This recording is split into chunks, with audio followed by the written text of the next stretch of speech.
Good morning and welcome to this April 28th episode of Java with Josh. I am Josh Mason, your host, and today we're going to do some resume reviews. There's a lot of you tuning in today across Cyber Insecurity YouTube channel, my LinkedIn, Geral Auger's LinkedIn, Gerald's channels, my own YouTube channel. So I don't have any moderators today.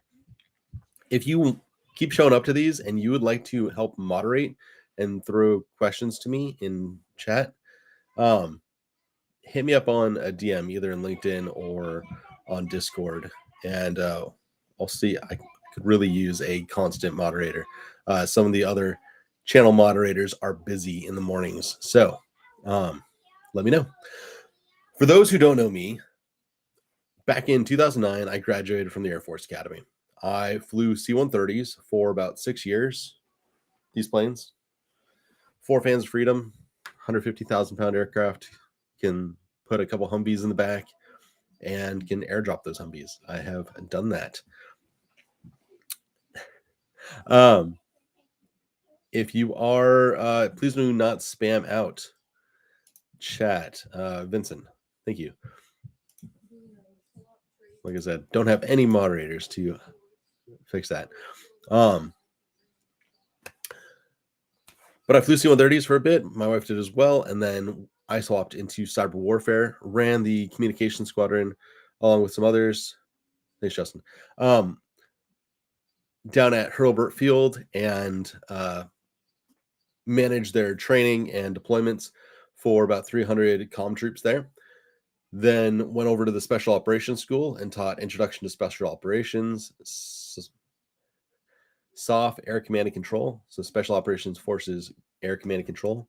Got out of the military at the end of 2019 and moved up to Maryland, where I taught at the Defense Cybercrime Center's Cyber Training Academy for Jacobs as a contractor, and taught threat hunting, penetration testing, digital forensics, criminal investigations, and a lot of people DMing me on LinkedIn right now. I guess I did ask you to do that. I taught that for a bit and then got the opportunity to go and work with Neal and Jack, both here at Cyber Insecurity and at INE. Applied for that job. Philip Wiley helped me know that job was available, and I jumped over there. We got Alexei Ahmed in there, Hackersploit, who is a veteran of penetration testing and creating penetration testing training material. His channel's got, I think, over 600,000 subscribers, and he's constantly putting out new content. He's got really good content. We just finished building the new INE penetration testing student pathway, which is about 8 courses and somewhere around 40, maybe 50 labs. And then the new EJPT V2 is coming out next month, 2 months. I'm not sure. It's up to marketing. But it's going to be a really great exam. All the issues that people had of connecting to the exam and boxes being down. I know when I took the exam, there were issues with the VPN dropping and with the machines on the lab stalling and breaking. It's all moved to browser-based, which will make that a lot easier. There's going to be, I know there's complaints about browser-based. You won't be able to have your own tools. It's a full up-to-date Kali box. You'll have all the tools you need to pass EJPT, and you'll have practiced with them in all the browser-based labs during penetration testing student. It's not ideal, but also you don't have to have someone watching you for 24 hours straight, and you get the full time to do the exam. I know the biggest limb back for me when I was taking the exam was both scans and dealing with VPN issues. If scans went faster and brute force went faster and VPN issues weren't a problem, I would have been done with the exam in like an hour. So both those things can't fix the scans, but I can promise you that it's realistic. It's not a CTF. So, like I said, I do not have a moderator. So if you have questions, please put a big old Q in there, because I'm going to switch back and forth between Restream and the Cyber Insecurity YouTube feed and see where people are asking questions. I have resumes from a bunch of you from last week that we didn't get to. I'm going to start with those. Some people have sent me resumes in the last 20 minutes. I am not going to be able to get to those, but if I do this again, then that's where I'll start. Next week, I'm going to be at Way West, put on by Wild West Hacking Fest. The folk at Black Hills Information Security, amazing people, John Strand, Jason Blanchard, and their crew. I'm going to be doing 2, along with Kip Bolin and a couple others, doing 2 workshops of resumes and job prep, job hunting, and some mock interviews. So we are trying to build out exactly what that's going to look like. Next week's stream, I'm planning on taking this computer and some of this gear and filming from San Diego at the con. We'll see how that goes. Hey, Jess. So yeah, we'll see how that goes. The week after, I might be traveling for work, so I don't know if I'll have a stream that week. We'll see how that all pans out. But for today, resume reviews. I'm using the resume rubric. I totally forgot to pull that up from Cyber Insecurity. That Neal Bridges has a few things that he looks for and he talks about when he is doing a resume review, or when he's either to help people or himself when he's going through a resume saying, hey, is this person someone I want to work with? And it's broken up into your experience. When you show your experience, is it relevant to the job you're applying for? And you should target a specific job. You want to highlight the things that you did in the past that will help your new boss, your new manager. How will you add value to their organization? How are you a good fit for what they need? They've decided that they have a new project. They have more work than they needed before. Maybe someone left and they're trying to fill a hole. Whatever it is, they need something specific. They put in a job description. Maybe it's not always accurate because of HR, but they put something in a job description saying, hey, this is what we need. Now, if you're going to the store, I was just at the grocery store yesterday afternoon. If you are looking for bread, if someone's like, hey, here's some apples, you're like, okay, that's not helpful. I'm looking for bread. If someone's like, hey, here is pita, you're like, okay, well, that might work. Depends on what you need bread for, right? So you are a product. You are a product for someone who is going to pay money for your time and your experience and your expertise. Now, you might have exactly the expertise and experience and skills that they need, but they can't see it unless you show it properly. There's a few ways that I say of doing it. A resume is just one little way, because when you apply for a job, they're going to want to see your resume. If they have no other prior experience of you, then that's it. That's everything. Up until they interview you, that is your whole brand on a piece of paper. I'm not going to do LinkedIn profiles today, Bernard, but wasn't planning to. We'll see how it goes. If you guys really want that, I could.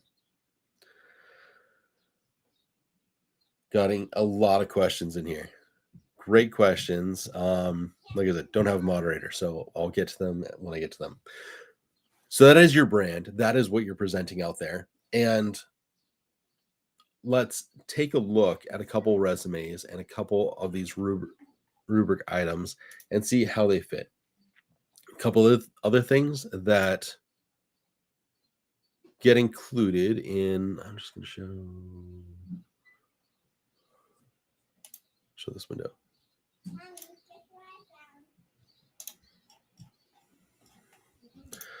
Oversharing.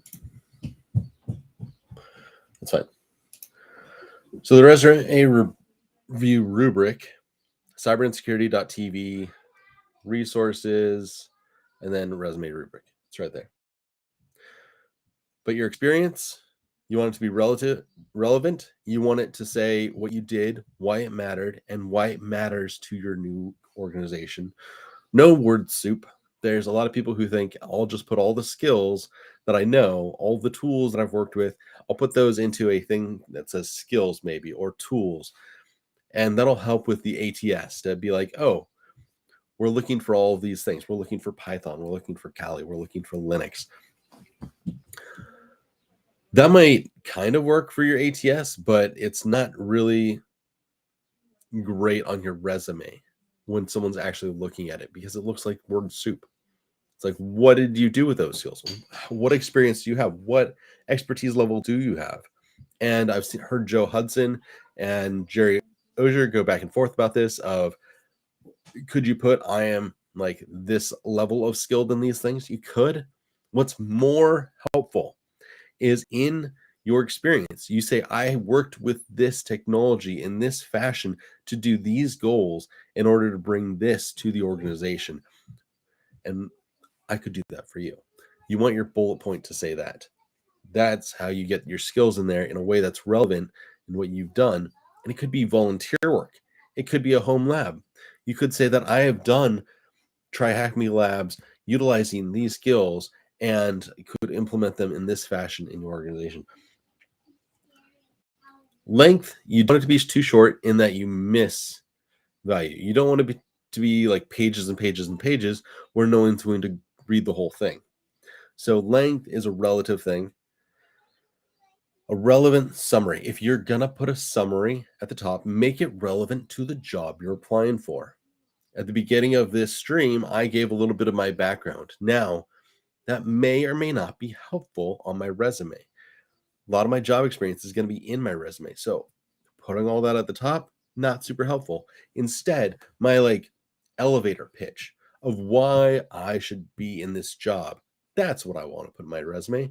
Like, I have done these things and I can do them for you. Big picture, very short, to the point, up top. And then for bullets, what, so what, now what? When you have bullets for your job experience, put what you did, not just what you did in the job. Like, if you were a system admin, there's things that we know that you probably did. You updated the systems, you patched things, you provisioned and deprovisioned both users and equipment. That's what a system admin does. Great. What I want to know is, how many people did you help? What big projects were you part of? Like, what is it that was special? What is it that made an impact? How did you actually do things that I care about and set you apart from all these other resumes I'm looking at and all the other people that applied? Some jobs get up to 3,000, maybe more applications.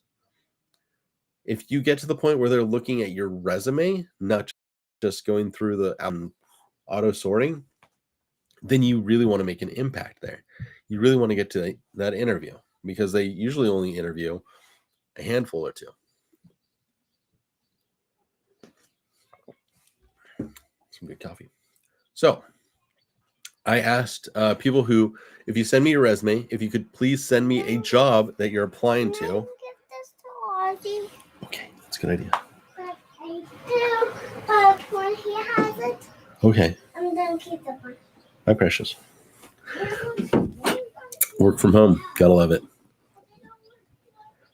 So I asked people to send me jobs that you are applying to with your resume, because I want to give you advice that is relevant to the job and your resume. So Christopher Prue from last week sent me his resume. If you do send me your resume, if you could redact it for your email and your phone number, that would be really helpful. If you send me a PDF that I can't edit, then I'm probably not going to show it, because I don't want to dox you to the world. Anyone could watch this YouTube video. So I've gone through all of these and removed emails and phone numbers, but if you could do it, that'd be awesome. And that's my 4-year-old. She's amazing. So he sent me the senior system administrator for Optimi, and it looks to be a remote job, mid to senior level, full-time, and it's a system administrator. So the things that they're looking for: experience working in 24/7 ops. So you need to help maintain the system so that they're up all the time. Windows and Linux administration and enterprise products, Kubernetes and cloud, Does it say what cloud? No, just cloud. HIPAA, PCI and SOX. It says experience. It doesn't say what experience. Scripting, so Bash and PowerShell. That would kind of, to me, that kind of goes along with the Windows and Linux administration. Some Linux variants. Cool. And then network troubleshooting, automation. It does say solutions such as DSC, Ivanti, Ansible, Puppet, Chef. So if you've worked with configuration management solutions, that will help. Okay, self-repair rather than relying on alarming human intervention. So if you have automated, if you've made tools that solve problems automatically, okay. Monitoring solutions such as Splunk, Insight, Azure Monitor, and SCOM. Great. You also sent me this network administrator job. Sorry, get to that later.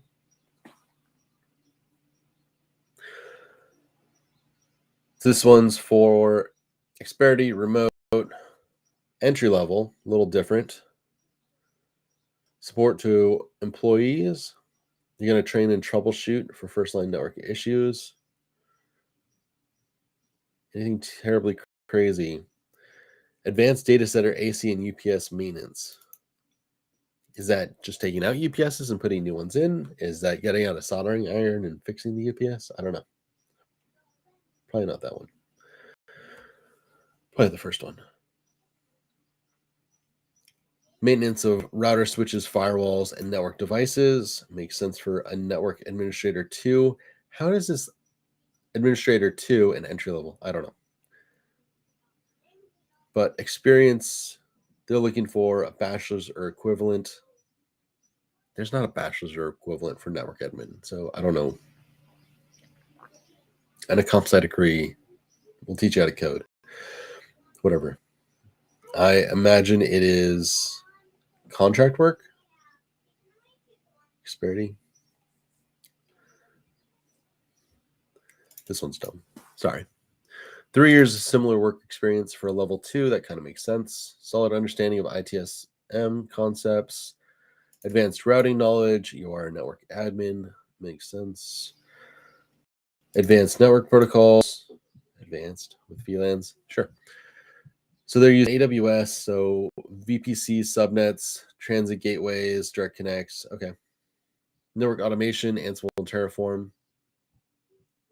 Infrastructure as code. Some HIPAA awareness, so that makes sense. Network admin with HIPAA segmentation, kind of. And then strong understanding. So this strong understanding right here stands out to me. This other stuff, they're like knowledge, strong understanding. Problem solving skills, security skills, IAC toolset, AWS networking. This has come up a couple times right there, right there.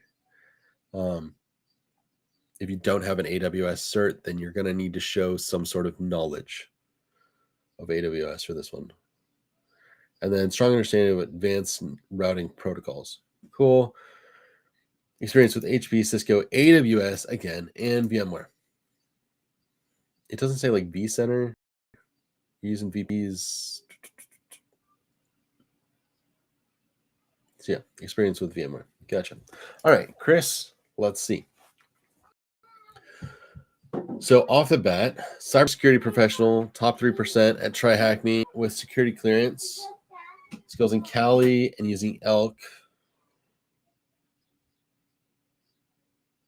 Is this right? Chris, are these the jobs that you wanted me to look at? Sorry, I'm going to check real fast. Make sure that I didn't miss anything.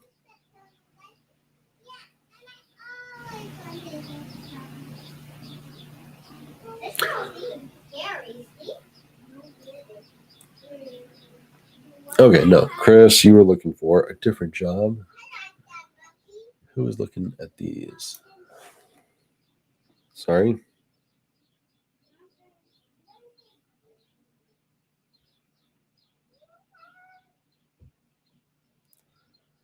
Kevin?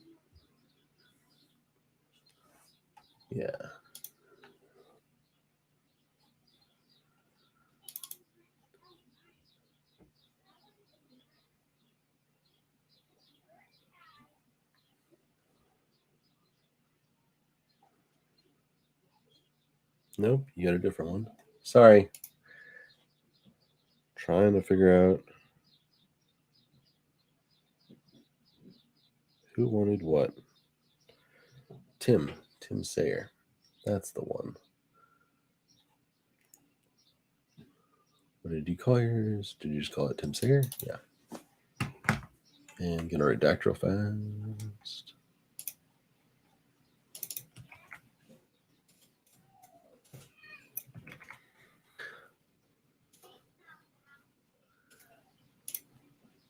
Good save. Okay. There we go. Tim, watching. Hope this helps. Okay. So this one's interesting. Okay, yeah. Now I remember. So, technical skills summary. So this word soup. Truth be told, it's kind of helpful. You don't have AWS experience, which they both asked for. At least not listed up here. You're sending your resume and having people send it to this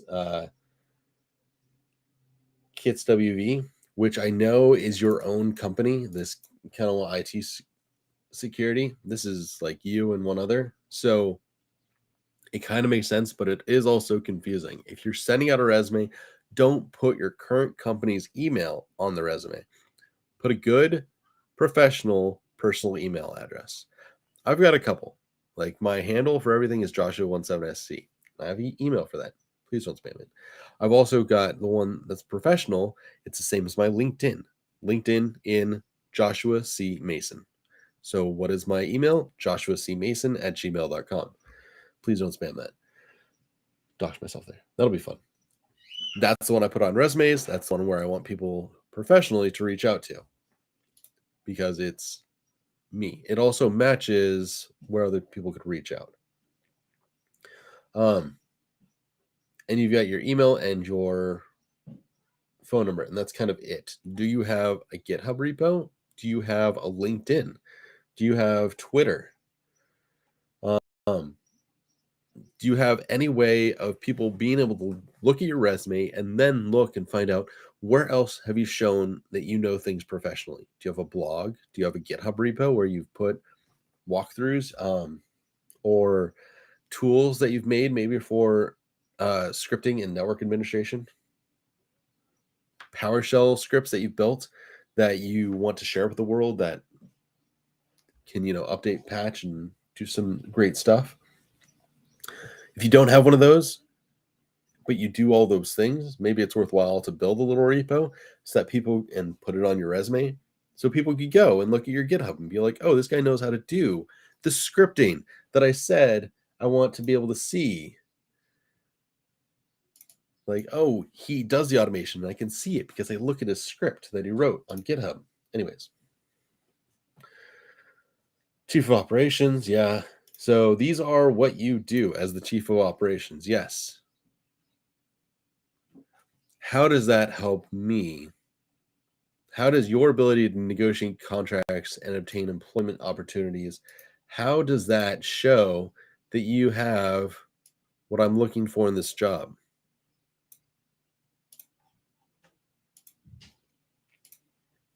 Your bullets also are kind of lacking a what, so what, now what? What did you do with these that made an impact and matter to me? Diagnose and repairs various types of computer and electronic equipment. How many? How many tickets did you handle? How many users did you handle? How many systems did you touch? For what value and with what outcome?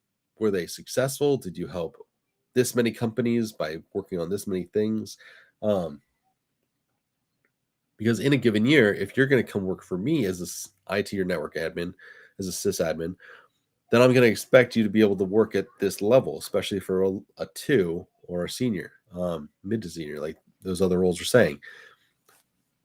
Truth be told, between you and me, it seems like you have the skills, but at the same time, I'm not hiring this. So you need to sell yourself to the person who is hiring for that. Your service desk, this is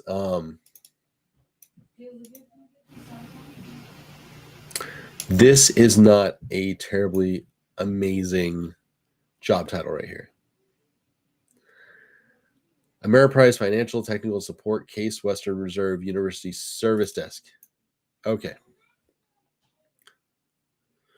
When you're trying to tell someone what you did, I know you're being accurate.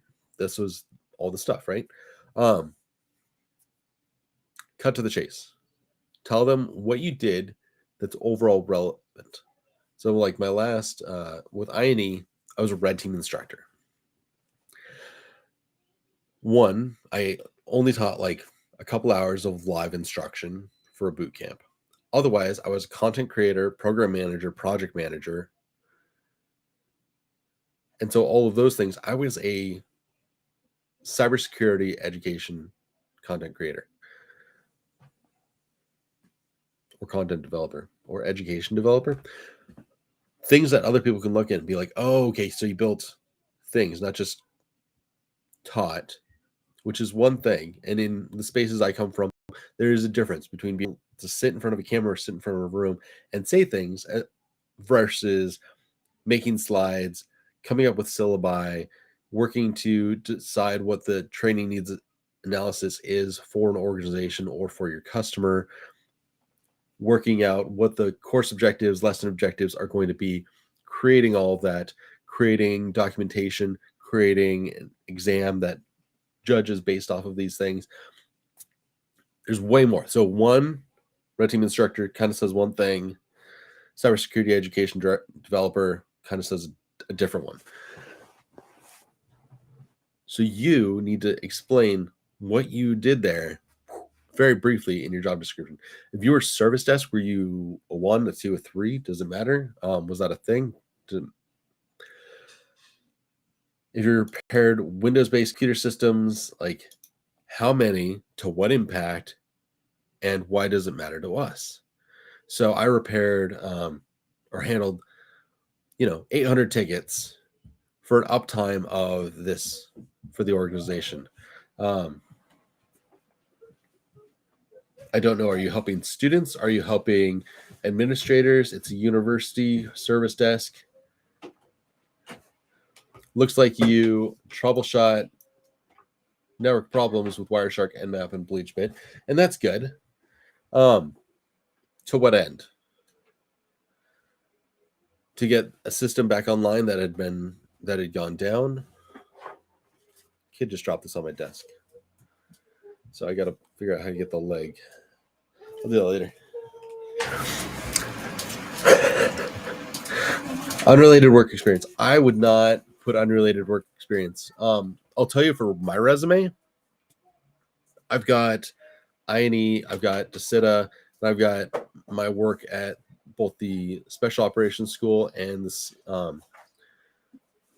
Communication Squadron, and then I'll put pilot with a few things that I did that were additional to my job that apply now.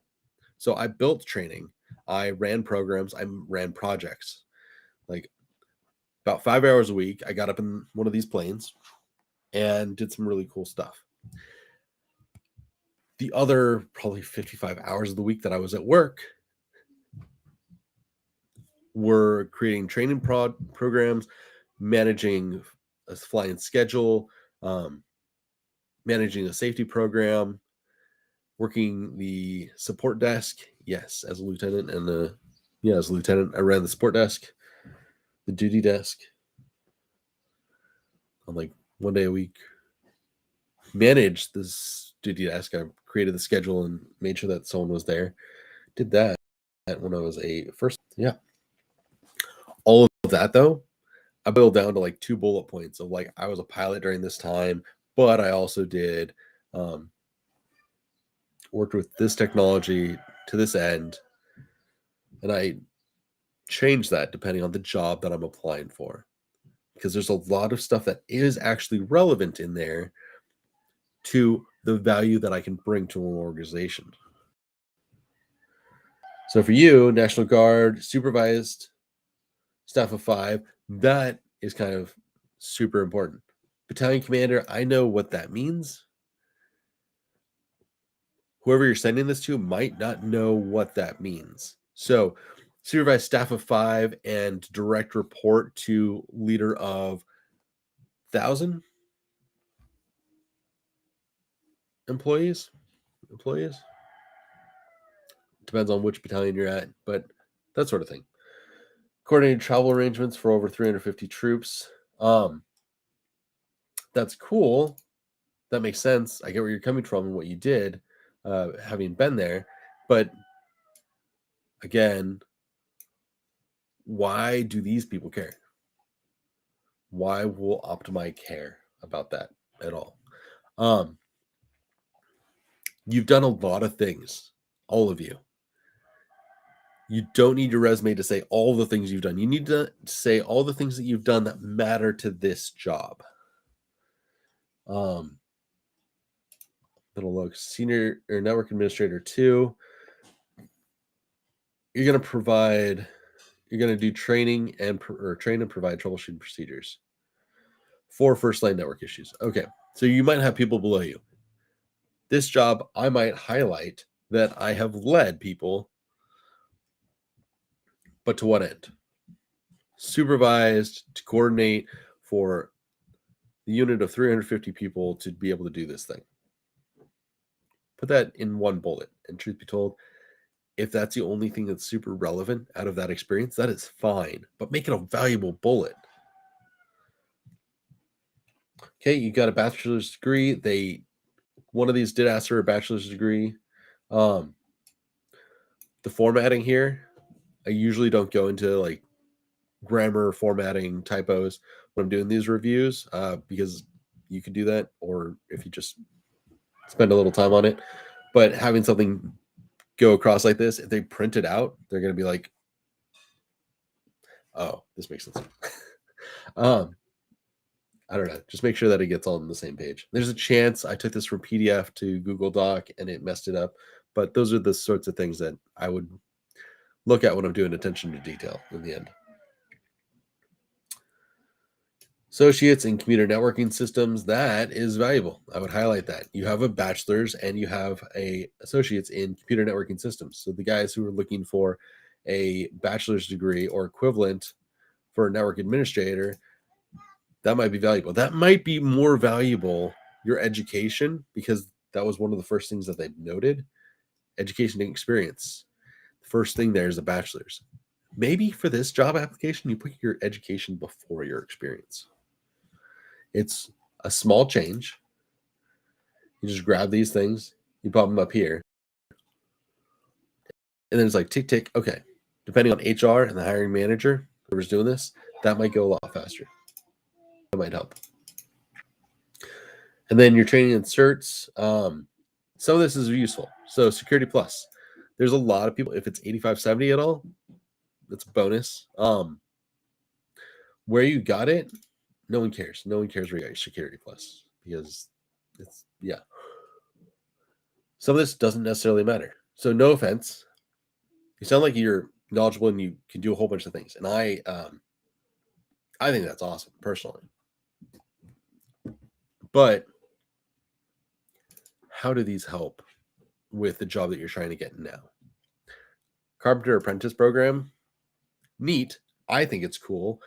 I want to hit you up later for advice on how I'm making these cabinet doors for my kitchen.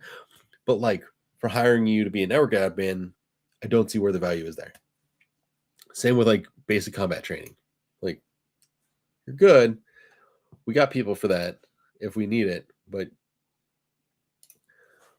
hone down your training to what matters. So Security Plus, do you have any Cisco or AWS? Because they both these look for AWS. AWS certs, Cisco certs, Network Plus certs, training that you did. Even if you didn't get a cert, if you did training, because you say training and certificates, if you did any training, if you did like a LinkedIn training, if you did a free training, or like Udemy, anything showing that you've done training on those, that would be really useful. There's a good chance you have your own home lab setup.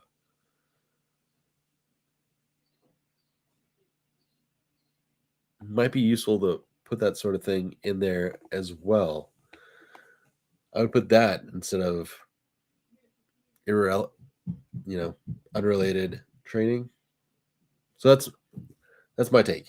I feel like you would be a good fit for either of these jobs. There's just some things that you could like bump yourself up for being like an okay applicant who, like, if someone dives in, they'll be like, oh yeah, this guy could do this, to being like the applicant where they're like, oh, I want this guy. Like, we're done looking. I want this guy.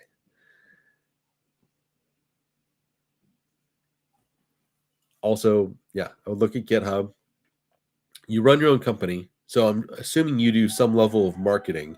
If you've got a LinkedIn for that, which I think you have a website for Kettlewell IT security, because I looked it up. I was curious. I was curious to see if it was your company or if like if you're part of an organization, especially since you're using that as your email. Don't do that anymore. Change your email.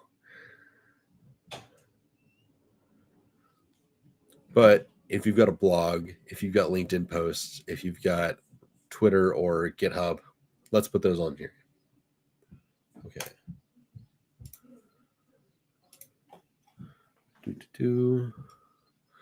Gonna look at chat real fast. Hey, Tom. Is it still true to not include dates on certs and education? This is from Cyberhound Tech on YouTube. Looks like on Jerry's YouTube. As this could lead to age discrimination? I don't know. If it's... There's certain... Your job experience is going to probably show like how old you are. If you've been doing stuff for 12 years, like you're at a professional level, that puts you in your 20s, late 20s, 30s, right? If you've been doing stuff for 20 years, like that's kind of obvious. So it depends. If it's if you've got like Novell certs, that's valuable. But it depends on the job. Sorry, all the trees in Maryland right now are like killing us.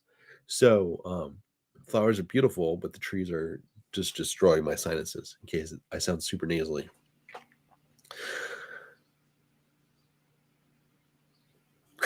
Sorry, LinkedIn user. Hopefully this is helpful and not just like making you feel bad. But age discrimination, hit me up afterwards. Like if you are concerned about this, because if you're worried about age discrimination, is it because of the jobs that you're putting in for and your expectation of where you're coming from? I know some people who they did military and then they were truck driver, and now they're in their like 50s and 60s and they're trying to get into cybersecurity. And so they're looking at like analyst roles and SOC roles, and they're competing against people who are in their like late teens to early 20s in some cases. And again, I think it comes down to what value do you bring? Like, have you shown that you've been learning new stuff? Because what people worry about is the idea that it's hard to teach an old dog new tricks. So are you able to learn? Like, how relevant are your newest certs? How relevant is your latest training? Are you doing stuff? Because if you're doing stuff, then I don't care. Don't care how old you are. Like, let's get you in there. So you need to show that. Does that make sense? If you're worried about age discrimination, then make it not matter. Show them that what they might be worried about based on your age doesn't matter, because you could learn new stuff and you could add value.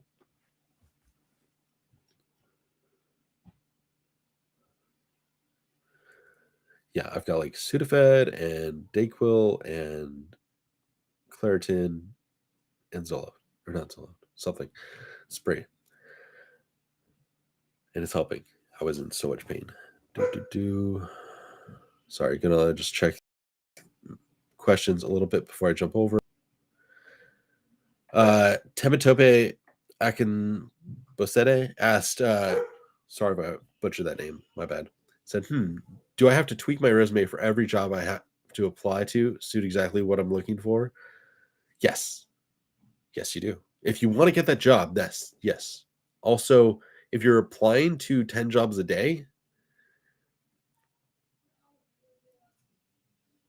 I get that. I've been there. before I got out of the military, I didn't know what I wanted to do. And I applied to like 250 jobs before I stopped counting. And truth be told, the job that I wanted, I didn't apply. The job that I got, I didn't apply for. I connected with someone on LinkedIn. I said, "Hey, can I help you out?" And they asked for my resume. I had a generic one that I had been throwing out. It kind of fit, and I got a job as an instructor because I had been an instructor. And yeah, it worked out. Loved the job. Gets to another thing where I think applying for jobs is just one way of getting in there. The better way of getting in is by making connections. My whole civilian job or like career, that first one, I didn't apply to Jacobs. I connected with the VP of education who had just gotten the role and they just got the contract for the military. And I said, "Hey, this is my background. Love what you guys are doing." I had seen his organization and his name on some documents. And so I went and looked, started following people and connecting people on LinkedIn. I don't even think I was a connection to him.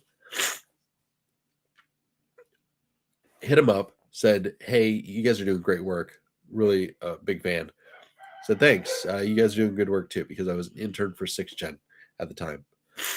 I said, "Hey, I'm doing this internship. I'm going to be out of the military at the end of the year. If there's anything that I could do to help your organization, would love to be a part." And he said, "Could I have your resume?" And I said, "Sure." And that was the end of the conversation. That was it. 2 days later, the recruiter called me and said, "Hey, would you like to talk to the hiring manager?" And I was like, yes, I would.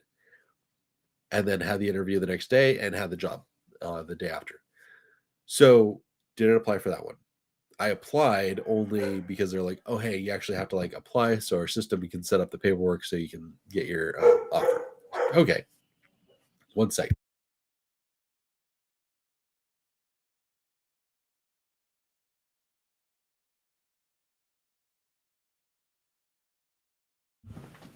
All right.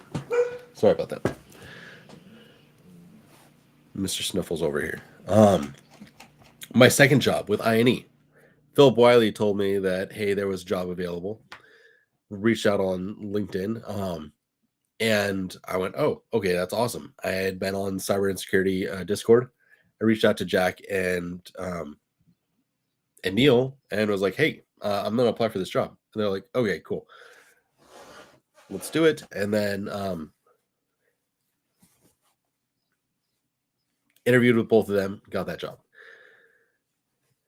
because they were the hiring manager and the director or the chief content officer. So got that job. Then this is my first week at SimSpace. That was my big announcement. I made it on LinkedIn. I've told people on Discord before, so I wasn't making a big thing of it today. For that one, after the Global Cyber Games, I was like, "Hey, you guys are doing some really great stuff over there." To another Naval Academy grad. First guy, Naval Academy grad. This one, also another different Naval Academy grad. I'm an Air Force Academy grad, but there's something about Academy graduates. It's a small community, ironically. Said, "Hey, I saw that you guys have these jobs open. What's like the pay range on that?"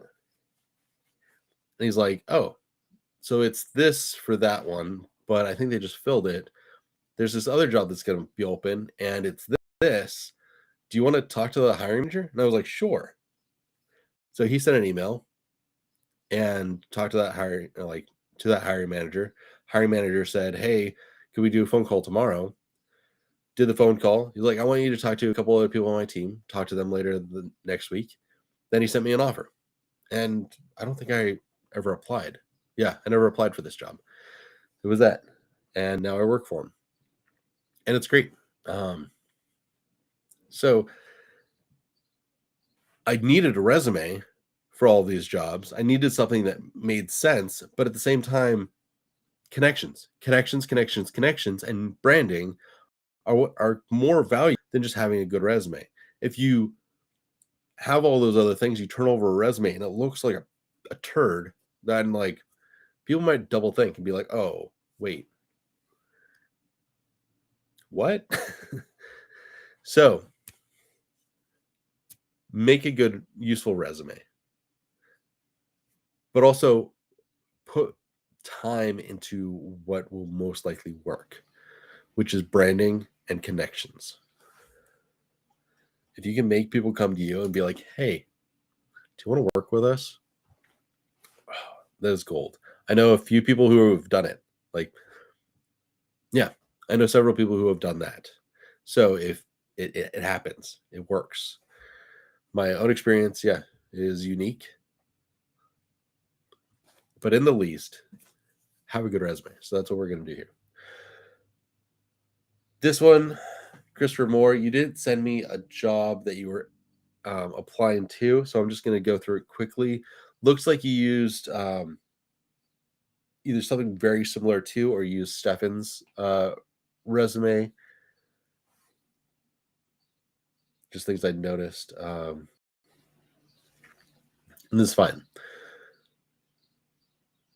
So military veteran with 14 plus years, security operations and management. Again, cool. What job are you applying to? And why does that matter? If you're, putting that you're a veteran, useful, but also it's down here in your experience where it says Air National Guard. So do you need to put it up top? I don't know.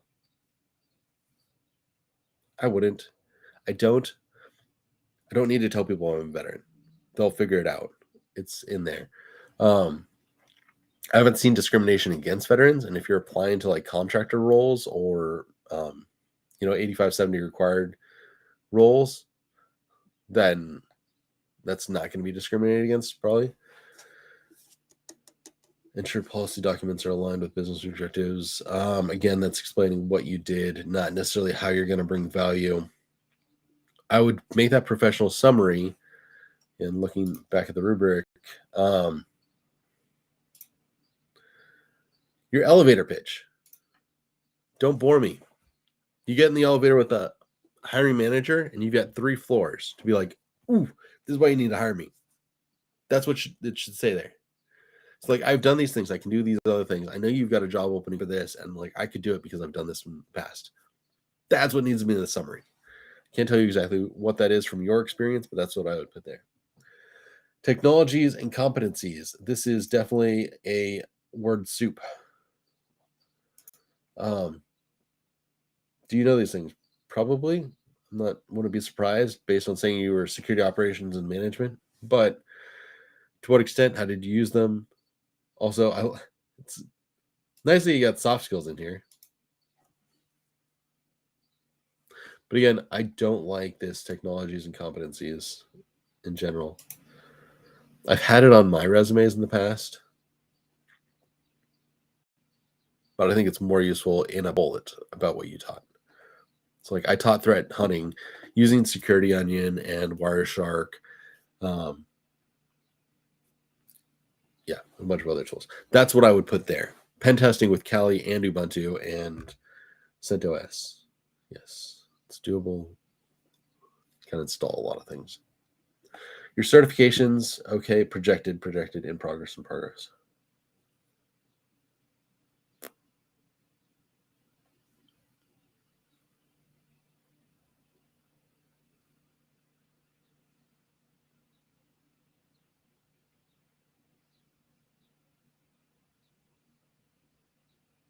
Trying to decide what I think of this. Saying that you're working on Security Plus, good. These other ones projected, it's like, well,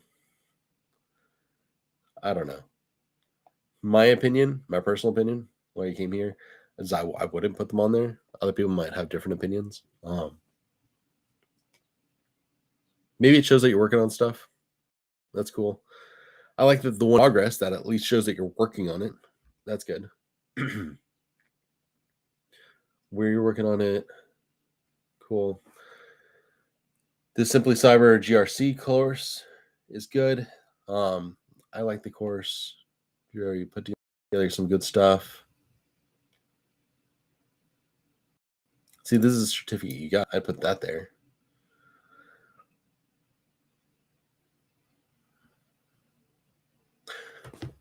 Your certificates in education, because your certificates are born from your education. It looks like you got the GRC cert from Jerry's course. You're getting your Sec Plus, and you have that CUS cert. That's what I would say is those. I would say the CUSS certificate. Maybe say, let's say I got it from Leader Quest. No, I just put the year that I got the training. Then the GRC Masterclass. And the date, and then Security Plus and projected, and your projected date. So if you're taking the test in June, then yeah, projected June. I would boil this whole section down into that. Just those 3 lines. It doesn't need to be a whole lot. It doesn't, like, this is actually confusing. When I first looked at it, I was like, what am I seeing? That's why it took me a little bit to understand what's going on there. I like that you're planning on these courses, but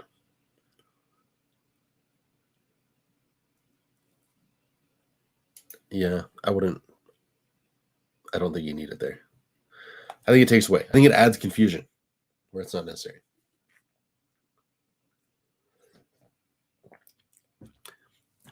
EPR bullets. What you did, why it matters, what the end result was, right? Like, I'm saying this because you're Air National Guard, so that should make sense to you. EPR bullets.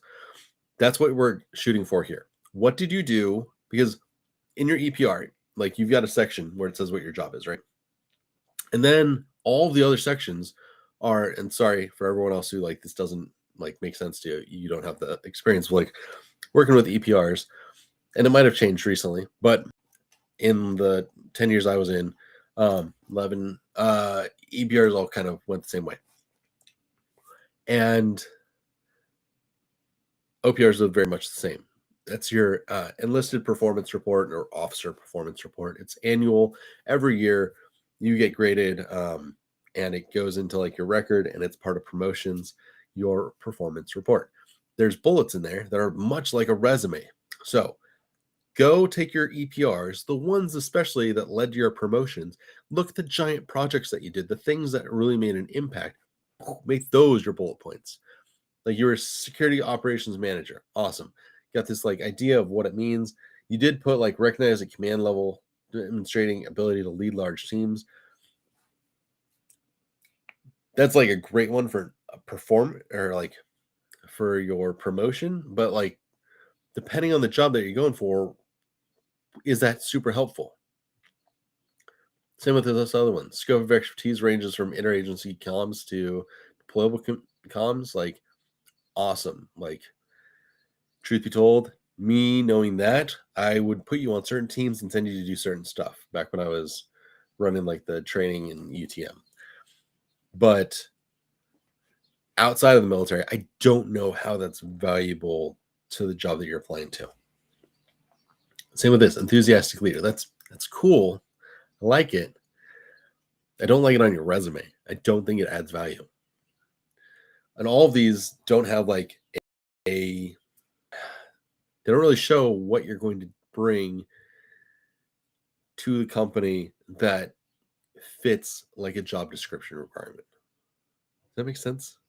Like, no offense.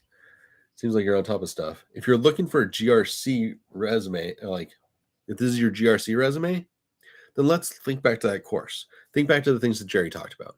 So you can audit. Can you fit within a compliance framework? I'm sure you have. I'm sure at some point you had to do some sort of audit of systems. Whether you had QA, whether you had to fit things, prepare things for deployment. Sounds like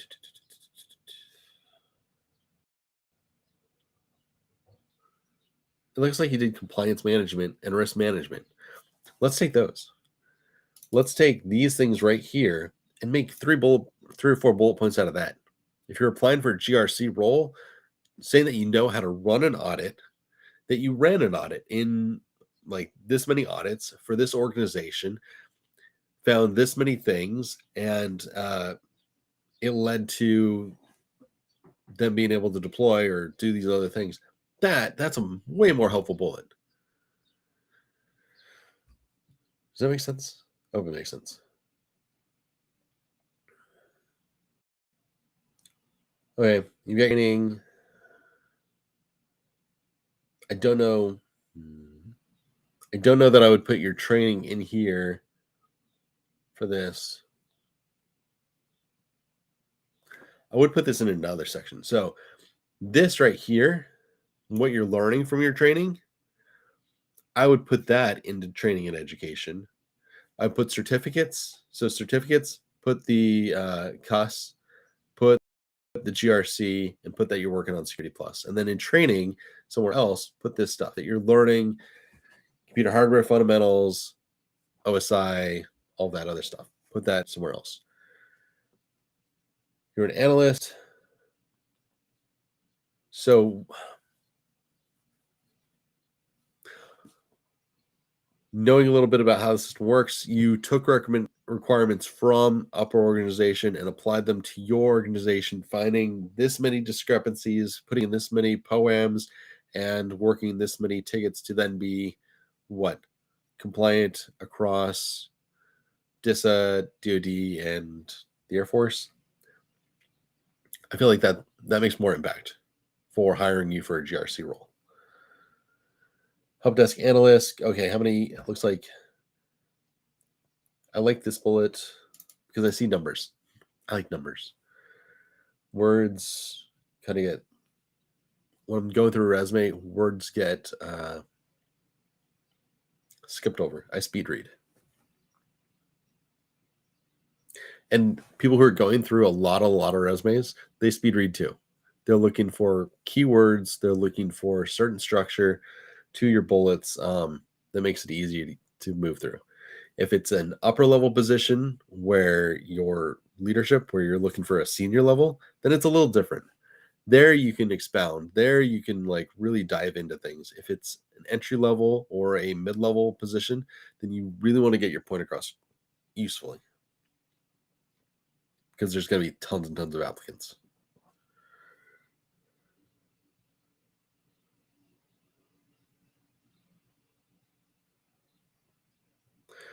I like this. I'm curious how big your customer base was, and you could probably condense computer systems, printers, PDAs, and various IS hardware. Or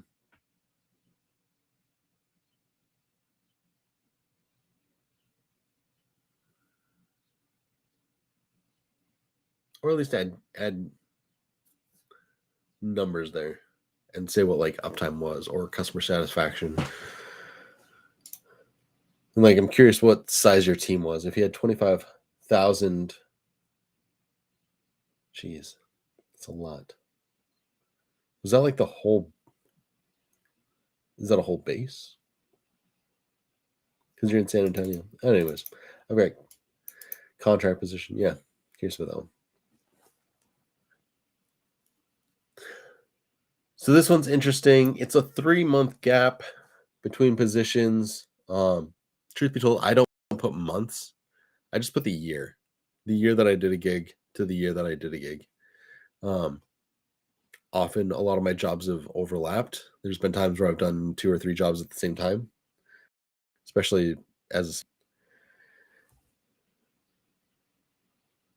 So I would just put the years. I wouldn't put months. Then you don't have to explain like why there's a gap. Truth be told, you really don't have to explain why there's a gap if you don't want to. Okay, and then you were in before you were contact and before you were guard, doing all the same things.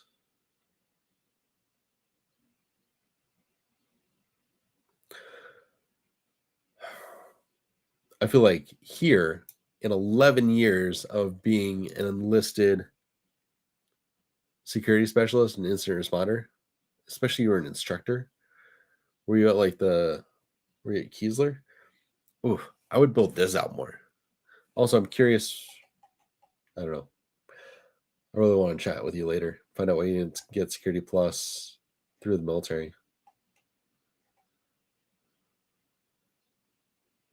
Were you a cop? No. You did audits, assessments.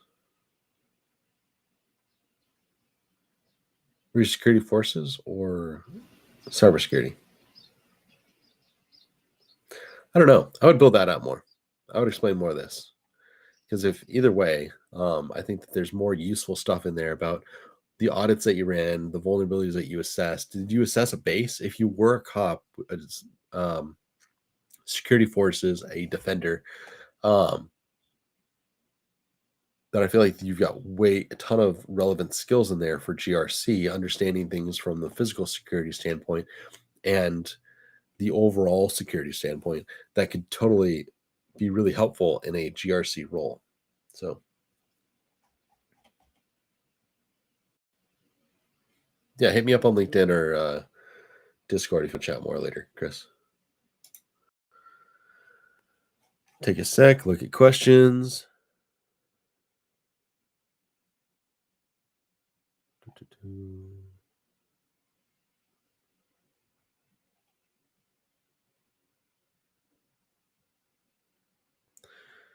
Yep, Cyberhound. It's way easier. Like you connect with people that you find of good quality, right? Be it on Discord or LinkedIn or like your just local professional community, wherever it is that you spend time with people. When you find out that you have an opening, like it's way easier to someone where you're like, oh man, I know so and so works really hard. They're really smart. They know these things. They've done this stuff. I'm gonna see if they could do this job, if they want to come over here. And it's nepotism will get you everything. It sucks. It sucks for those of you who like don't have the connections, don't have the inside scoop. But it goes back to that making connections and becoming valuable and becoming part of someone's organization. There are people, if I ever get to the position where I can hire, I know exactly who I'm calling up. Like some of you are listening. If I could hire you, I would hire you. Some of you have worked for me as volunteers, and if I could pay you, I would have paid you. Oh, and it's those sorts of things. Nepotism will get you everything. It sucks in like the whole structure of society, but yeah. Oh yeah, Chris is telling me he didn't send a job he was applying for. That's fine. I'll get to yours. I've got it up there at the end. And I don't have any meetings, so I'm just gonna kind of go until I've done all the ones that are up here. Sorry, looking at YouTube, making sure I'm not missing any big questions. Oh hey, is that Floss? Floss Lacrosse. Found your channel through an assignment I had to do in my access control and defense methods class. Graduated from McGill this summer after my 2 remaining classes. Awesome. Glad to have you here.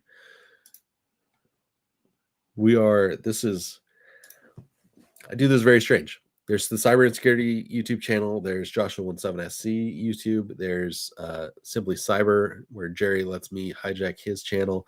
And then on LinkedIn, you might be watching this on Joshua's Mason, on my own third person there. My YouTube channel, you might be or LinkedIn channel, you might be watching this on Jerry's LinkedIn, and you might be watching this on either one of our Twitch channels. So we're kind of everywhere. We're not on Twitter or Facebook anymore, but yeah. This one's going to be interesting because I know the US market fairly well. I don't know international markets, but we're going to go through this looking at what I think are overall valuable and how things apply to the job that, like, does your resume fit the job you're applying to? I've got some folks who are that I talk to who are in Australia, and their practices are way different. A cover letter is required there, and it's not just like what I would put in a cover letter, which is a paragraph maybe of your elevator pitch, of like really passionately explaining why you want this job, which I've only done once. I don't know that I needed it. But overall, I think the concepts carry over. So you're looking for a senior pen tester position, and you advise a loner in a team, leading organizations and strategic inside benefits. Okay, so what are they looking for? They're looking for a bachelor's OSCP or equivalent If you had that, then you would have Metasploit, Burp, all the Kelly tools. Can you write reports? Take the lead.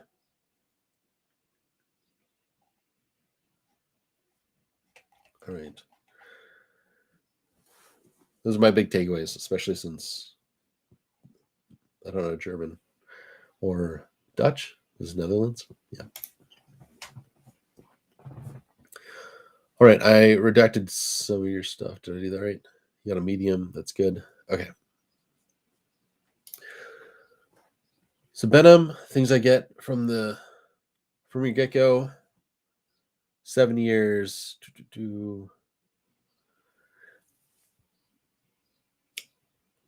Your tone in your summary is very conversive.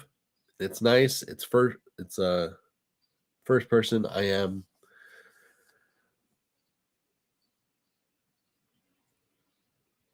would condense it down. Again, elevator pitch. Like real quickly in an elevator, what do I need to know about you? That you were you've been a pen tester for 7 years? Like how many have you done? What sorts of teams have you led or been a part of? Looking back at this, what I was asking for, have you given briefs in person? Have you given briefs to senior executives? Benny's. It's asking for a bachelor. You have a bachelor's. I might throw that in there. And it only needs to be like 1 or 2 sentences. It does not need to be a whole paragraph. Especially since you're saying I have been a pen tester. I've done this many pen tests and I've given briefs and worked on teams of this size or that. That's what I would put in my summary if I was applying to this job with your background. You were a senior penetration tester for a couple years now. You don't need to put, I wouldn't put this, just boom, from September to 2020 until now. Sweet, that works. And I got this idea that they know what a pen tester does because they're hiring for it. So putting what all that you did, it's redundant. I don't know that it actually adds value. So what I would put is what could you do for them? Again, done this many pen tests on different systems of this size or that size, on teams of this size or that size, given briefs, made reports of this value or that value. That's what I would put. How many have you done? What was the impact? What was the size of the organizations you helped? Did you help small businesses? Did you help enterprise organizations? You don't need to name customers. That's probably not allowed in your NDA. But you could say like what you've done in general. But yeah, this is what a pen tester does. Impactful. Set yourself apart from all the other pen testers who are applying. If they're like, okay, yeah, he's been a pen tester for this long, gotcha, check. This other guy says that he's been a pen tester for the same amount of time, that he's done this many pen tests, that he worked on teams of this size and that size and customers of this size and that size. Well, that sounds like more what we're looking for. Set yourself apart. Head of information security. Nice. Again, I would boil this down a little bit more.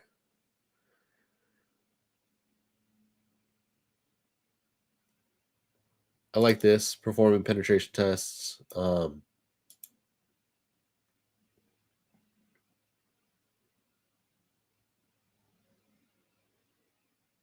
would probably put penetration tester, head of information security department, just to further expound on the fact that you've done this for years, for a couple years at that point. Again, I don't think you need to do the math for them. And again, boil it down. Like how often did you do it? If you were internal head of security, like information security, then how often did you do pen tests? What else did you do there? Did you do other assessments? Sorry.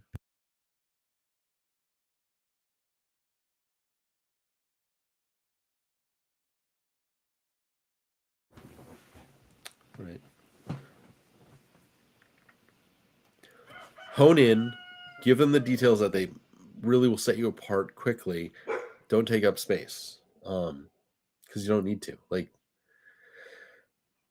all this makes sense that you did it, but it's kind of just what I would expect you to have done. It's nothing special. Same with these others. Maybe this is an opportunity to say what technologies you've worked on. That's another thing you could work in here. What tools did you use when you were doing these pen tests? Did you work with any C2 frameworks that really set you apart? Do you have experience with Cobalt Strike? Do you have experience with I don't know, any other framework? Did you emulation, or did you just do pen tests? Because there's a difference there. You said red teaming. So if you did red teaming, did you work with minor attack framework and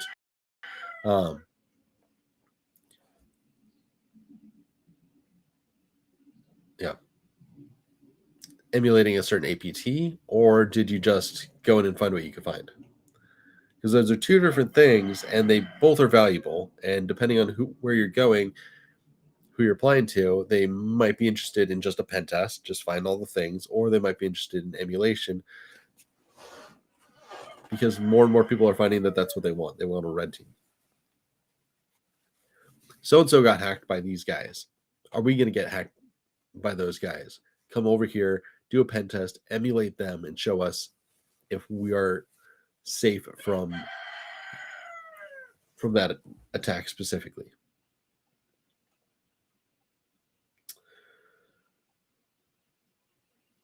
Good. You don't have word soup. That's good. Your bullet points could be more useful, and your summary could be more useful. That's kind of my takeaway for you.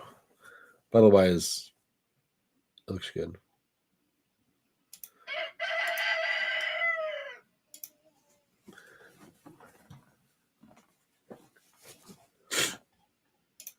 This one, Kevin, were you the one looking for a pen testing job? I'll check that.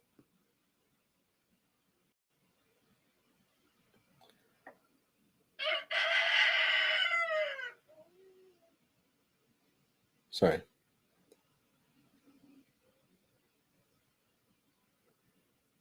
This is the Deloitte job. Yeah, okay. Yeah. Awesome. Kevin, again, looks like you've got either the standard or the Rainier Cyber template. Very nice. And you're looking at this Deloitte pen test specialist. It's Arlington. It's local. It's Deloitte, so it's a big 4. Qualifications. Is it?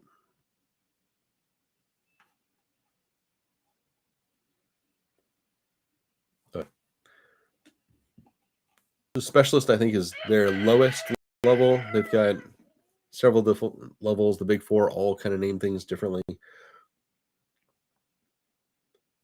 But overall, in travel. Yeah. Experience with CD2, hardening activity, application infrastructure, vulnerability assessments, and penetration testing.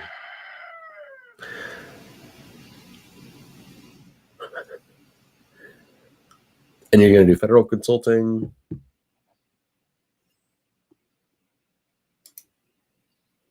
And you're going to do CH. And they want CH and CSP. Very, very generic. So they're looking for someone with knowledge of a few things. These big 4, yeah, sometimes have very generic descriptions. Right, let's see. You got your LinkedIn, curious about your GitHub, and that confused me. California, Maryland. Gotcha. It was just one of those things. If you're putting in for something in Virginia and you're in California, they're going to be like, companies will move you depending on the company. But yeah, it's just one of those things. Your summary doesn't tell me why you fit this job. You can do all sorts of things and you can come up with solutions. Got it. Elevator pitch of why you should be a pen tester for Deloitte. That's what you want in your summary. This doesn't quite do it. Yeah, I don't think your summary adds any value here. No offense. Clearance is not bad, especially for Deloitte in Virginia. And saying that they work with federal systems, yeah, it's not gonna hurt. You'd make this just one line, just Security Plus. And are you getting more certificates? Or is this just, oh, you got it in 2022 and it's going to be expire in 25? I'll just make that one line. I don't know that I would put it up here. I think I'd put your certs and your education below because it's not like a big thing that makes you stand out. It is one of those things. You might mention that you're Security Plus certified in your summary alongside the rest of your experience and why it matters, especially since it looks like, are you just coming out of the military? You're at Saber, but you were in the military. In the Navy. So yeah, I would move certs and education below, but maybe talk about the fact that you are a Security Plus certified information security officer with experience in application infrastructure vulnerability assessments and penetration testing for the U.S. government and U.S. military. That's what I would put in my summary if I was applying to this job with your experience. Because it fits, right? You're not lying in there at all, are you? Like, show right here that you use Tenable Nessus, like, and that you're used to the SCAP and ATOs and STIGs. Yeah. So this is one of those opportunities to take exactly what they're asking for, that you're qualified in vulnerability and penetration testing, and that you've done it. Put that in your summary. Like, real quickly, when they first start, oh, this guy's got Security Plus and he knows how to run a like Nessus scan and apply STIGs and SCAP. Like, okay, cool. Let's continue reading. As opposed to this adds nothing. Do I see anything that stands out? Flip to the next applicant. Does that make sense?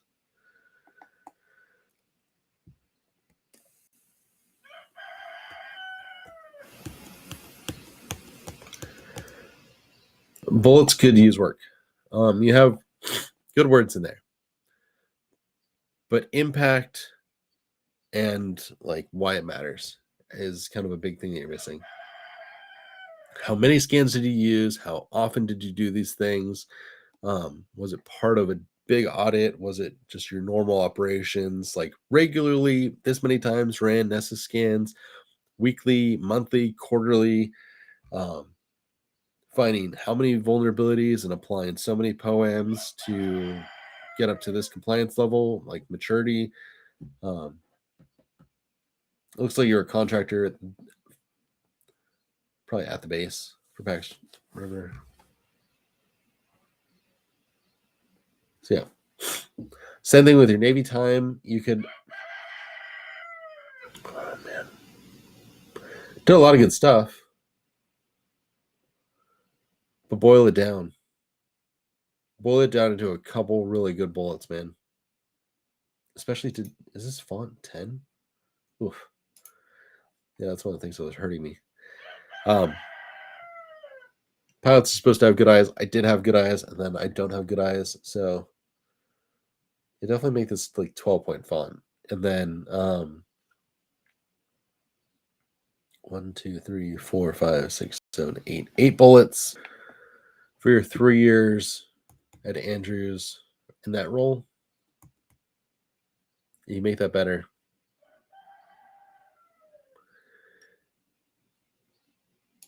Man, was your primary job the DTS officer in GTC? Or was this an additional duty?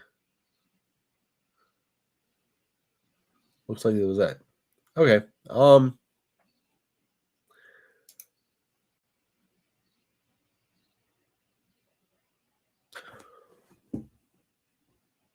big things that matter there is you audited people's travel and you ensured compliance with standards, right? That's what I would focus on with this role, because that's what you did. That's why we have GTC or GCC coordinators and DTS authorizing officers to approve travel and approve payment for travel. So I would focus in on those things that you did, that you audited this many orders for this many organizations and this large of funding, which I think you've got in there.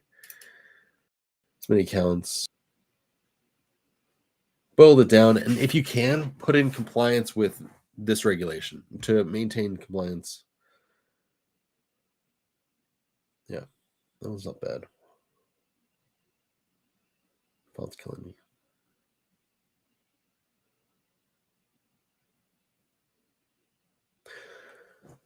They're not bad. I would just tweak them, boil them down. Maybe 2 to 3 bullets instead of 8 to 6. Specifically looking at how you could do a auditing, pen testing, vulnerability assessment job. Does that make sense? Personal projects is not bad. I like that you have that in there.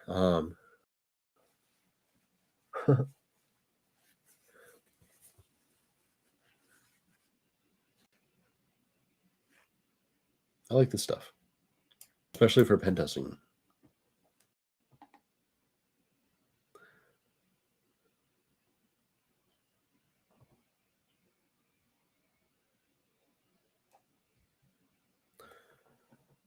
Sorry, thinking. Do you do hack the box at all? I would add a hack the box in there, even if your rank's not high. Do you do any bug bounties? Oh, that's the other thing. Okay, you've done this stuff. Where are your write-ups? Where are your assessments? Where's your GitHub repo? Where's your Medium? Where's your personal page? If you're doing all this stuff to be a pen tester, where are you writing it down? Because truth be told, going from playing around with stuff on TryHackMe to making it part of preparing for a job is the difference in okay, cool. I found the flags and I put them in the thing and submitted them and got the points and finished the room. Good job. It's when you get to relevant or man, I haven't been on TryHackMe in a while. The bigger rooms, the harder rooms, the rooms where are supposed to be realistic. Okay, where are your notes? Where I did this for enumeration. I found these things. I tried out these commands. I connected to SMB, found these groups, found these users.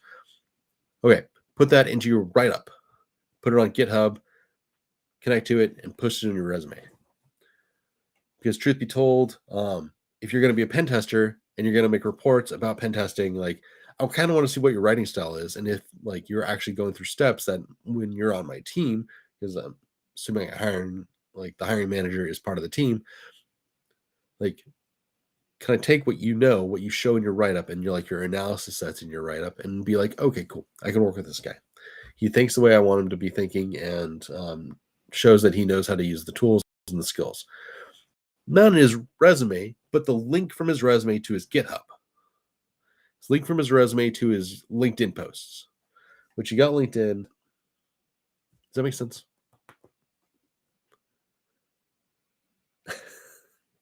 Tom asked me about my roosters. Yeah, they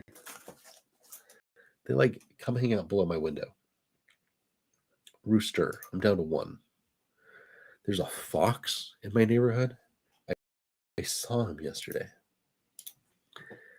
And being in my existence, I'm down 2 ducks and 2 chickens in the last 6 months. We have 10 chicks downstairs and 4 duck eggs in the incubator right now. So hopefully we'll get more. I also have 2 goats. Which, if you found me on LinkedIn, I got a cute picture with one of my goats when it was really small. Between these things, let's take a look. YouTube link for Terrell. It's Cyber Insecurity. on YouTube. If you go to my personal page and contact information, there's a bio link that's got all of my socials, including LinkedIn and Discord, I think.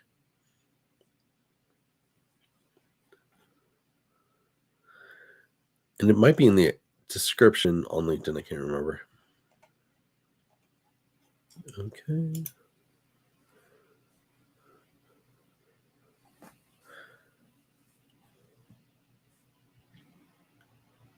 Hey, Jess, thanks.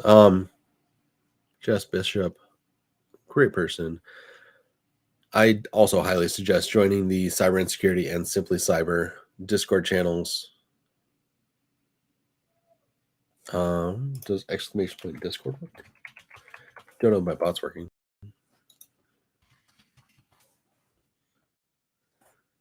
It hasn't been. Jess, you want chickens? You've got like so many pets.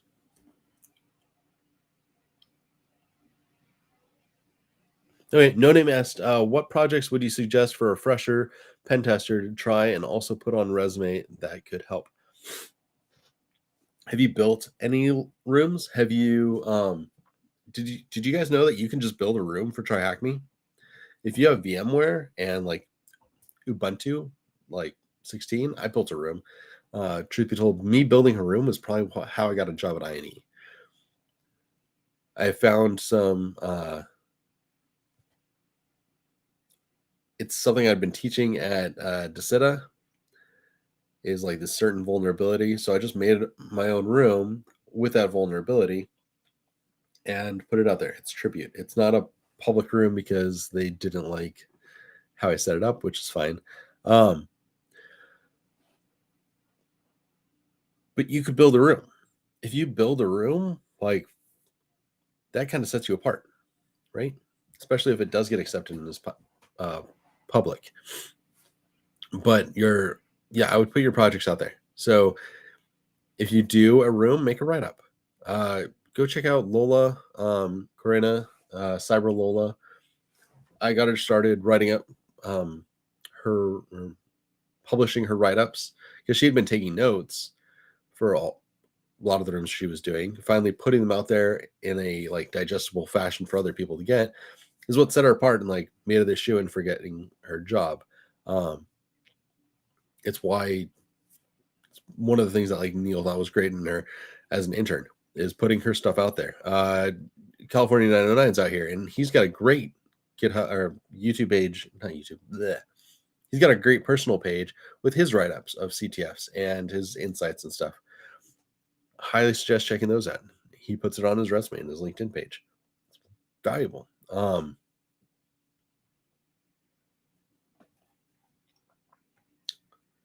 Showing that you know how to do stuff. Very, very useful. All right. I think I'm going to do this last one and then call it a day.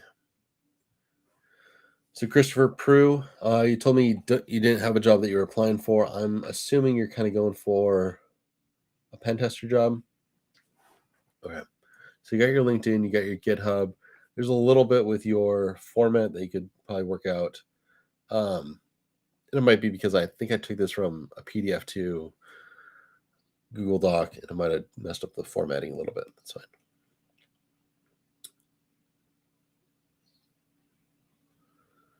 There's things in here that I like.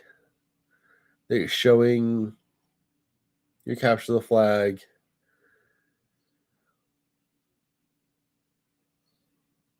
They've got Sec Plus. They've got a certificate from boot camp, and you've got a clearance. But man,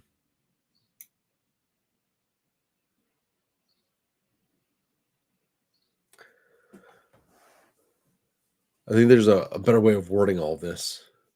That you're, if you're applying to be a penetration tester, then say you're a penetration tester who's active on Try Hack Me, Hackbox, and other CTF platforms, who has gotten Security Plus and has a home lab where you're using Elk. I can't imagine where else you're using Elk. Maybe your other tools. That's how I boil that down. If there is other stuff here, I would maybe throw that in. But okay, you got some projects. Set up your own elk stack.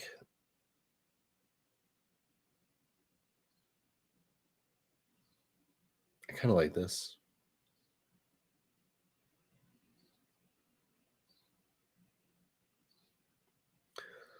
This isn't bad. I'm wondering if there's a better way of presenting it. I don't know that I would put it up front, but it's not bad. This is like the way to do your like skills dump without doing a skills dump, that you have a project where you use these tools.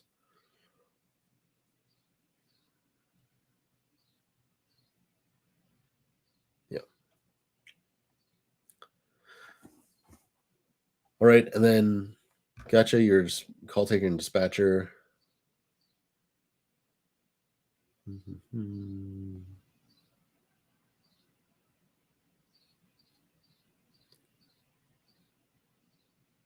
In Portland.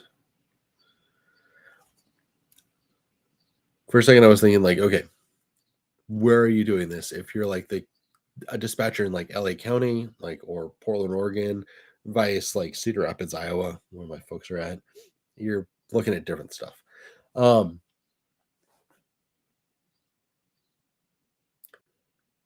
you're a senior and you've been doing it for like 6 years now.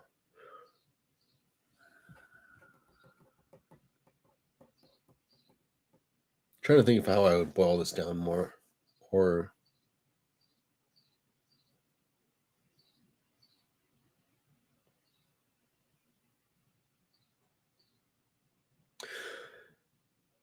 because it's admirable, but at the same time, it's how does it show that you're going to be a good pen tester? Like 6 years at the same job, doing a good job, says something. And that's what I would want to highlight is if you're new to cybersecurity, you're putting in the time with your projects. That's good, and that's why I like it up front, because your job experience isn't in that. So then how do we make this other, not completely like not irrelevant work, but not work related? How do we boil that down to make it show that you have applicable skills? So maybe working 24/7, like emergency call center, you're senior. So are you running a team? Like how big is your team? Like, I like the numbers of how many calls a year. Yes, this one's kind of like straightforward. That's what you would do. If anyone's thinking about a 911 dispatcher office, like that's kind of what we assumed from like seeing this. So like helpful bullet. Same committees. I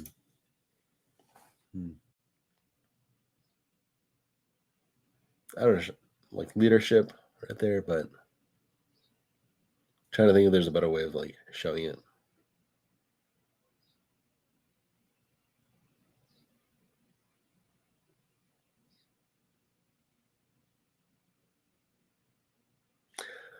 Some of this, I think you could boil down to like 2 bullets that you've been maybe a highly awarded and oh man, why am I blanking?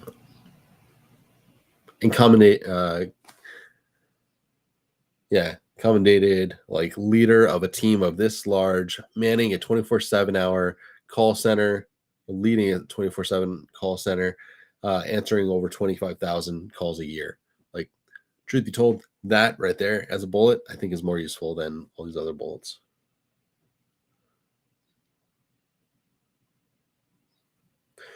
Being in the Air National or the Army National Guard, I know you did leadership, and you had to comply, especially as a food advisor, comply with health standards. Yeah. Acceptance paperwork.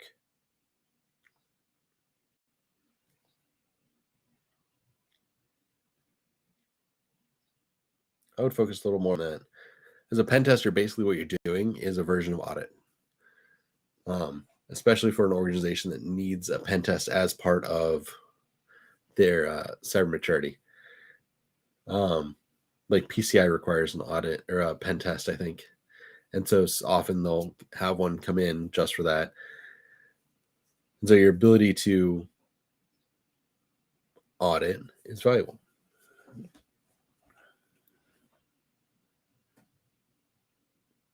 It's a great little bullet.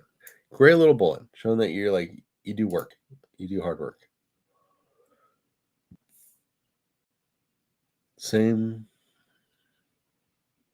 I like these. I really like these bullets. Truth be told, I know it's irrelevant skills, but it shows that you're organized, that you can optimize a program, that you can get work done. That's valuable. Cool. That's neat. I don't know that it fits here, but you know what? I'd keep it. It's one of those little things that shows that you've focused on something before, that you've gained expertise.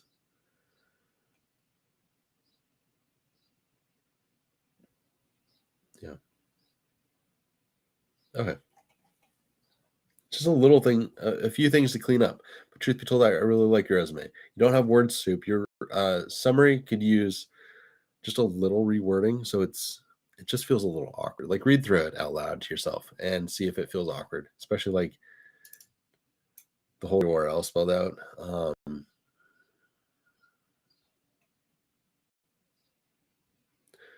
Maybe look at how you've got your projects in here. It feels awkward. I like that it's there, but it's awkward. But I don't have like a great solution for you. I am not terribly creative. Go simple. Yeah. And then boil this down. It's great. It's good stuff. But boil it down to what matters for a pen testing job, because it sounds like that's what you're looking for.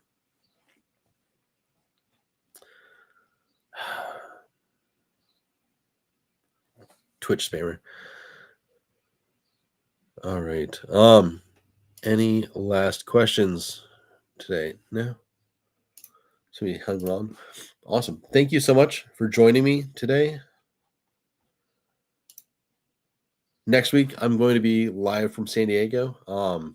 It'll be early for me, but I'll jump on and spend some time with you guys. I'll go through, I got more resumes sent to me this morning, so I'll go through those, starting with what I didn't cover today, and then I'll figure out what I'm going to do for the following weeks. Because these resume reviews are fun, but I've got some really neat stuff I want to show you. I need to find out if I can get clearance from SimSpace to share stuff. And I want to get into a little bit of what can we do to build our brand a little bit. All right. With that, thank you so much for joining me, and you have a great rest of your week. Enjoy the rest of the shows that we have on Cyber Insecurity. Tomorrow is Tipsy Cyber with Jack. I think next week Neal's going to be back with Tea with a Hacker. Tuesdays, we still have Brent Eskridge, Ph.D., doing his Python course. And Wednesday evenings are Brandon Krieger, and he is still working through, I think he has a CISP. He's doing AMAs and job advice as an analyst. Jerry's got a great show later this afternoon on the Conti ransomware. And I think Ken Underhill is going to be on Jack Scott's Outpost Gray. So that should be a really great interview too. And Davin Jackson's got a good lineup for tonight as well. So Cyber Thursday is the place to be. You guys have a great rest of the week.